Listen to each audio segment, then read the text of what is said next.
11 मई 1998 दोपहर के 3:45 राजस्थान के पोखरण में एक जोरदार धमाका होता है, जिससे 13,000 किलोमीटर दूर वाशिंगटन के व्हाइट हाउस में मौजूद अमेरिकन राष्ट्रपति बिल क्लिंटन की सरकार हिल जाती है। इधर रेत के गुब्बार के बीच भारत खुद को परमाणु संपन्न राष्ट्र घोषित कर न्यूक्लियर वेपन वाला दुनिया का छठा देश बन जाता है और पोखरण भारत माता की जय के गगनभेदी नारे से गूंज उठता है। और दिल्ली में बैठे प्रधानमंत्री अटल बिहारी वाजपेयी जोशीले स्वर में भारत की इस उपलब्धि का ऐलान करते हैं। लेकिन क्या आप जानते हैं कि भारत न्यूक्लियर टेस्ट ना करे, इसलिए अमेरिका ने पूरे देश पर सैटेलाइट का जाल बिछा रखा है। तो फिर भारत ने अमेरिका के नाक के नीचे उनकी जांच एजेंसी CIA को चकमा देकर अपना दूसरा न्यूक्लियर टेस्ट कैसे किया? टेस्ट के पहले पोखरण में हजारों टन प्याज क्यों पहुंचाए गए और कैसे भारत के इस न्यूक्लियर टेस्ट से चीन, अमेरिका, ब्रिटेन समेत पूरी दुनिया के पैरों तले जमीन खिसक गई थी। जानेंगे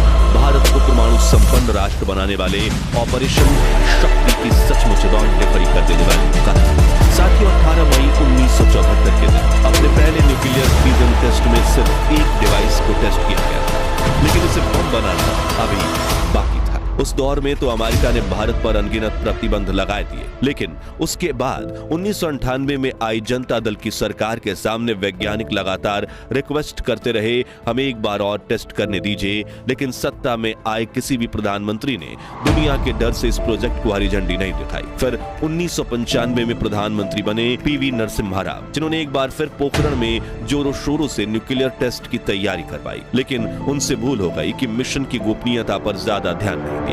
उधर अमेरिका की इंटेलिजेंस एजेंसी CIA ने पोखरण फील्ड रेंज पर अपनी सैटेलाइट्स तैनात कर रखी थी, जिन्हें इस मिशन के बारे में पता चल गया और अमेरिकन राष्ट्रपति बिल क्लिंटन ने एक बार फिर भारत पर दबाव बनाकर इस टेस्ट को बंद करवा दिया। लेकिन भारत ने अपने लक्ष्य से नजर नहीं हटाई और इस प्रोजेक्ट में जल्द ही डॉक्टर APJ अब्दुल कलाम को साथ मिला प्रधानमंत्री अटल बिहारी वाजपेयी का। सत्ता का खेल तो चलेगा, सरकारें आएंगी जाएंगी, पार्टियां बनेगी बिगड़ेंगी, मगर ये देश रहना चाहिए, इस देश का लोकतंत्र अमर रहना चाहिए। काफी कम लोग जानते हैं कि सन 1996 में 13 दिन की सरकार संभालने के दौरे से अटल जी परमाणु कार्यक्रम को लेकर गंभीर थे। उन 13 दिनों के कार्यकाल में वाजपेयी ने जो एकमात्र कदम उठाया था वो DRDO और DEA को परमाणु परीक्षण की तैयारी की हरी झंडी दी। फिर जब सरकार गिरी तो न्यूक्लियर प्रोजेक्ट भी ठंडे बस्ते में चला गया। लेकिन सन 1998 में अटल जी जैसी ही दूसरी बार देश के प्रधानमंत्री बने, उन्होंने एक बार फिर इस प्रोजेक्ट में जान फूंक दी और ऑपरेशन शक्ति या पोखरण 2 नाम से जाने जाने वाले इस प्रोजेक्ट के शुरू होने की कहानी ही बेहद दिलचस्प है। तो मार्च 1998 के दिन अटल बिहारी वाजपेयी देश के प्रधानमंत्री बने और सिर्फ एक हफ्ते के अंदर ही उन्होंने डॉक्टर कलाम, डॉक्टर काकोडकर और डॉक्टर चिदम्बरम को बुलाया और कहा कि आप न्यूक्लियर टेस्ट प्रोग्राम को आगे बढ़ा सकते हैं, लेकिन बस इतना ध्यान रखिए कि इस प्रोजेक्ट की गोपनीयता बनी रहे और आप जल्द से जल्द इसे अपने अंजाम तक पहुंचा सके। दरअसल बम के ज्यादातर कंपोनेंट तो तब से बने हुए थे जब प्रधानमंत्री नरसिम्हा राव ने टेस्ट करने की कोशिश की थी और अब इन्हें पोखरण लाकर असेंबल करके और अमेरिका की नजरों से छिपाकर डेटोनेट करने का महत्वपूर्ण काम बाकी था। राजनीतिक विशेषज्ञ बताते हैं कि उस वक्त के तत्कालीन राष्ट्रपति KR नारायणन 26 अप्रैल से 10 मई तक दक्षिण अमेरिकी देशों की यात्रा पर निकलने वाले। उनसे चुपचाप कहा गया कि वो अपनी यात्रा कुछ दिनों के लिए टाल दें। दूसरी तरफ डॉक्टर चिदम्बरम की बेटी की शादी 27 अप्रैल को होने वाली थी। उस शादी को भी कुछ दिनों के लिए टाला गया, क्योंकि शादी में चिदम्बरम की गैर मौजूदगी से ये संकेत जाता कि कुछ बड़ा होने वाला।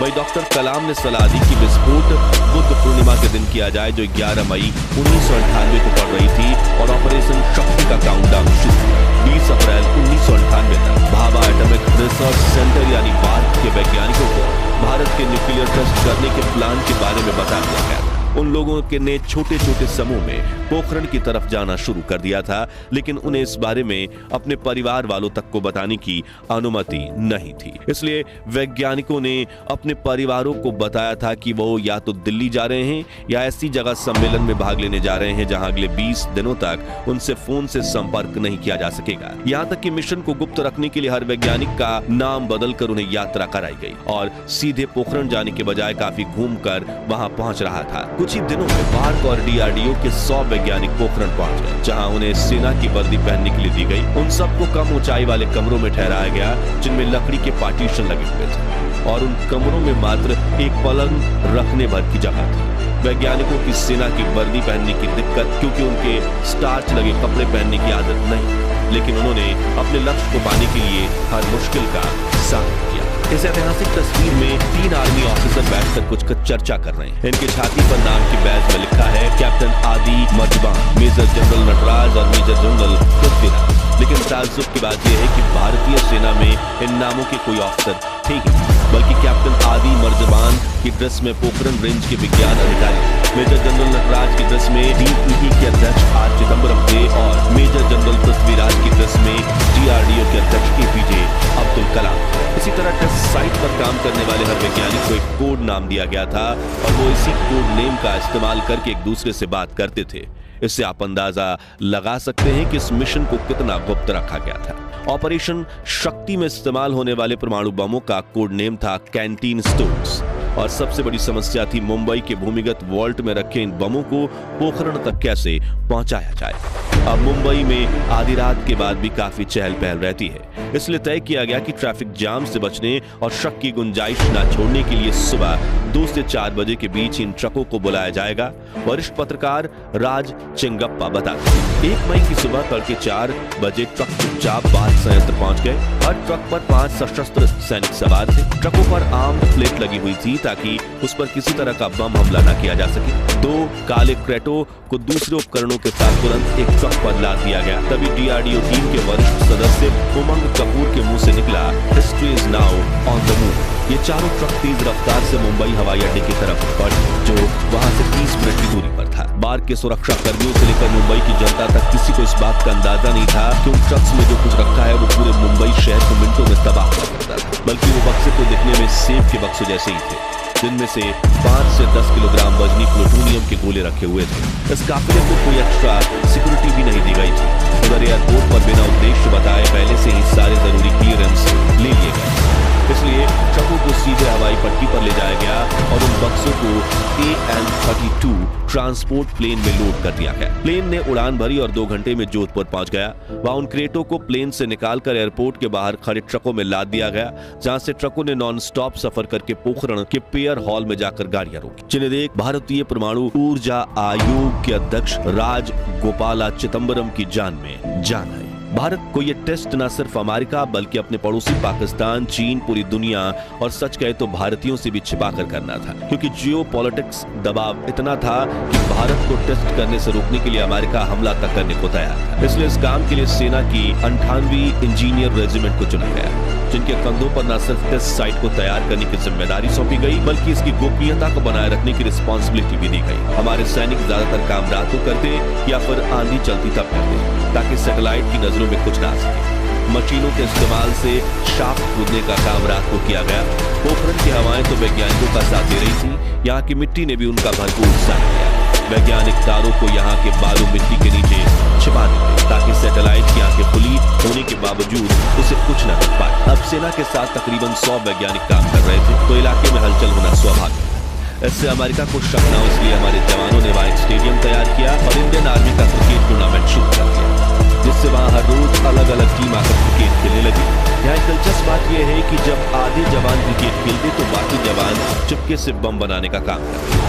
इसी ऑपरेशन में कई दिक्कतें आई, लेकिन सेना के जवान और वैज्ञानिकों ने हर परेशानी का सामना किया। मगर अब सबसे बड़ी दिक्कत थी ब्लास्ट होने के बाद होने वाला नुकसान। वैज्ञानिक इस सोच में थे कि इस बम से निकलने वाले रेडियो एक्टिव विकिरणों का क्या होगा, यानी ब्लास्ट से निकलने वाले अल्फा, बीटा और गामा रेज, जिनमें से गामा किरणें सबसे खतरनाक होती हैं। ये शरीर के अंदर जाकर किसी को भी अपाहिज बनाने की ताकत रखती हैं। वैज्ञानिकों को यह डर था कि अगर हवा के साथ ये विकिरण ने पोखरण की फिजाओं में अपना फैलाव बनाया तो बहुत बड़ा नुकसान हो जाएगा।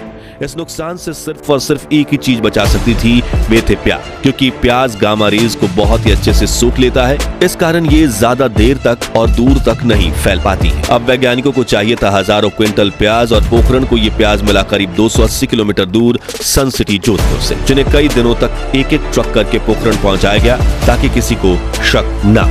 वैज्ञानिकों ने इस प्याज को बम की शाफ्ट के अंदर और बाहर अच्छी तरह से भर दिया और अब परीक्षण की तैयारी पूरी हो चुकी थी। मगर अब भी अमेरिका की आंखों से बचकर डेटोनेट करना बाकी था। उस साल CIA ने पोखरण के ऊपर 4 उपग्रह लगा रखे थे, लेकिन परीक्षण के कुछ समय पहले सिर्फ एक उपग्रह पोखरण की निगरानी कर रहा था। वो भी सुबह 8 बजे से 11 बजे के बीच उस क्षेत्र के ऊपर से वो गुजरता था। इसलिए वैज्ञानिकों ने 11 बजे तक कोई मूवमेंट नहीं करनी थी। ऐसे में उन्होंने 11 मई के दिन दोपहर 3:45 पर न्यूक्लियर ब्लास्ट करने का निर्णय लिया।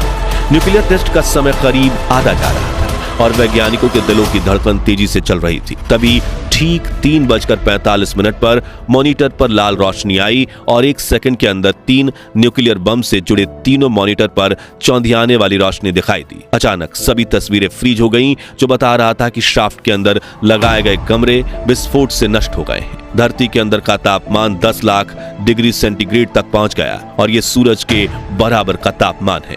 ब्लास्ट से करीब 1000 टन की चट्टान या छोटी पहाड़ी तुरंत भाप बन गई और चट्टान के नीचे धंसने के साथ ही उतनी ही चट्टान और पिघल गई। वो फौरन ठंडी हो गई और उसने रेडियो एक्टिव को रोक दिया। ताजमहल शाफ्ट में विस्फोट ने हॉकी के मैदान के बराबर बालू को हवा में उठा दिया। उस समय हेलीकॉप्टर से उड़ रहे DRDO के कर्नल उमंग कपूर ने भी धूल के सैलाब को उठते हुए देखा। दूर कंट्रोल रूम में बैठे वैज्ञानिकों ने महसूस किया कि उनके पैरों के नीचे धरती बुरी तरह से हिल रही है और वहां देश भर के मौजूद दर्जनों सिस्मोग्राफ की सुइयां बुरी तरह से हिली। वैज्ञानिक अपने बंकरों से निकलकर बाहर की तरफ दौड़े ताकि वो रेत की दीवार उठने और गिरने को ना भुलाए जाने वाले दृश्य से अपनी आंखों में देख सके। उन्होंने एक दूसरे को गले लगाया। चिदंबरम ने 1974 जितना ही रोमांच महसूस किया। काकोडर हमेशा की तरह शांत थे और उन्होंने कहा, हमने अपना काम कर दिया। फिर धीरे से बोले, सफलतापूर्वक। वहीं दूर आर्मी कैंपस में मौजूद सैकड़ों सैनिक ने रेत का गुब्बार उठते ही नारा लगाया, भारत माता की जय। ठीक 10 मिनट बाद साथ वाले कमरे में एक टेलीफोन की घंटी बजी। प्रधानमंत्री के सचिव ब्रजेश मिश्र ने हिचकते हुए टेलीफोन का रिसीवर उठाया। दूसरी तरफ से उन्हें उत्तेजना भरी आवाज सुनाई दी, काम फतह। ब्रजेश ने फोन करने वाले शख्स को इंतजार करने के लिए कहा और वे प्रधानमंत्री की ऑफिस में दाखिल हुए। उस वक्त उस कमरे में मौजूद बाकी 5 लोगों, प्रधानमंत्री अटल बिहारी, गृह मंत्री लालकृष्ण आडवाणी, रक्षा मंत्री जॉर्ज फर्नांडिस, वित्त मंत्री यशवंत सिन्हा और योजना आयोग के उपाध्यक्ष जसवंत सिंह ने ब्रजेश के चेहरे के भाव पढ़ लिए। फिर उनके लिए अपनी भावनाएं काबू में रखना मुश्किल हो गया। आडवाणी जी की आंखों में खुशी के आंसू आ गए और वाजपेयी ने फोन रिसीव कर भावुक आवाज में दोनों वैज्ञानिकों को बधाई दी, जिसके बूते ये काम मुमकिन हो पाया। पहले थे R. चिदंबरम और दूसरे थे डॉक्टर APJ अब्दुल कलाम। कुछ देर बाद प्रधानमंत्री अटल बिहारी वाजपेयी जी ने एक प्रेस कॉन्फ्रेंस बुलाई और दुनिया के सामने ऐलान कर दिया कि भारत एक परमाणु संपन्न राष्ट्र बन चुका है। Today at 15:45 hours, India conducted 3 underground nuclear tests in the Pokhran range. America, France और चीन जैसे कई ताकतवर देशों ने भारत पर कड़ी प्रतिबंध लगा दिए। अमेरिकन राष्ट्रपति बिल क्लिंटन के पैरों तले जमीन खिसक गई और उनकी तरफ से भारत को कई आर्थिक धमकियां मिली। लेकिन प्रधानमंत्री अटल बिहारी वाजपेयी और ऑपरेशन शक्ति के बागी वैज्ञानिकों ने मिलकर 13 मई के दिन 2 और परीक्षण किए। इस तरह कुल 5 परीक्षणों के साथ भारत दुनिया की न्यूक्लियर महाशक्ति बन गया। पहली बार जब विस्फोट हुआ तो वैज्ञानिकों की ताकत का परिचय था। 5 बजे के बाद सारी दुनिया ने हिंदुस्तान पर आर्थिक प्रतिबंध लगा दिए, भारत को कटघरे में डाल दिया। आर्थिक संकट की नौबत आ गई, विश्व से हिंदुस्तान कट गया। कोई ढीला ढाला अगर नेता होता उसी दिन डर जाता। इन वाजपेयी जी ने क्या किया, 2 दिन के बाद फिर पोखरण में धमाका किया और दुनिया को दिखा दिया हम दबने वाले नहीं, हम झुकने वाले नहीं। तो दोस्तों, अगर आप भी भारत को परमाणु संपन्न राष्ट्र बनाने वाले वैज्ञानिक पूर्व प्रधानमंत्री अटल बिहारी वाजपेयी, R. चिदंबरम और डॉक्टर APJ अब्दुल कलाम और हमारे देश पर गर्व करते हैं तो कमेंट बॉक्स में जय हिंद जय भारत जरूर लिखिए। ये वीडियो पसंद आया हो तो लाइक शेयर करके 11,000 लाइक्स के लक्ष्य को हासिल करने में हमारी मदद कीजिए और ऐसी ही सत्य घटनाओं से रूबरू होते रहने के लिए हमारे चैनल को सब्सक्राइब करके पास वाली घंटी जरूर बजा दीजिए। जय हिंद जय भारत।